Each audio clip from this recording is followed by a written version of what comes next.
আচ্ছা, আজকে তুমি যে সাবজেক্টের ওপরে করছো মানে মনোলগ যেটা করছো, সেই সাবজেক্টটা কি বেছেছো?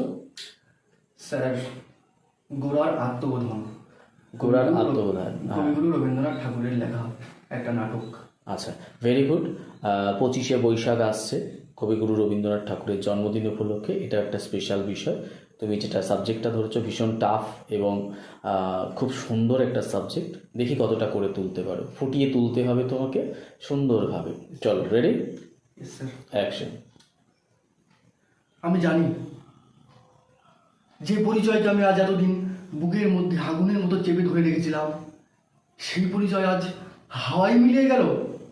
আমি তো ভাবতাম আমি হিন্দু, আমি ভারত মাতার সন্তান, এই দেশের মাটি, এই দেশের ধর্ম আমার অহংকার।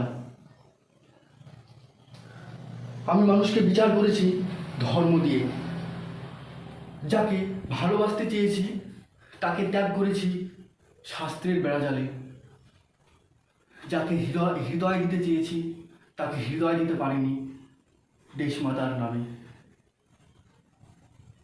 আর আজ আজ কিনা আমি জানলাম আমি একজন ভারতীয় নই, আমি একজন বিদেশি, আইরিশ। হিন্দু তো দূরের কথা, আমি একজন বিদেশের লোক।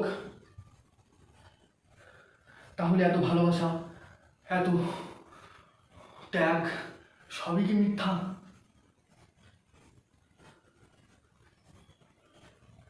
যে গণ্ডিকে আমি এতদিন পাহারা দিয়ে এসেছি, সেই গণ্ডিকে আমি ভেঙে দিচ্ছি। আচ্ছা, হ্যাঁ, যেটা বিষয় হচ্ছে বডি ল্যাঙ্গুয়েজটা আরও ভালো করে কাজ করাতে হবে। আর ভয়েস টোন, এখানে যে গোড়া সাবজেক্ট যেটা নিয়েছো তুমি, তার ভয়েস টোন টিউন অনেক সুন্দর করতে হবে আরও। এবং তোমার যে টোনটা আছে সেই সব টোনটাকে কিন্তু চেঞ্জ করতে হবে। এখানে কিন্তু এখনও ধরা পড়ছে, হ্যাঁ। তো ওই জায়গাটাকে আরেকটু ফ্রিলি করতে হবে, ফ্রেশভাবে করতে হবে। ঠিক আছে, চলো নেক্সট টাইম আবার দেখছি।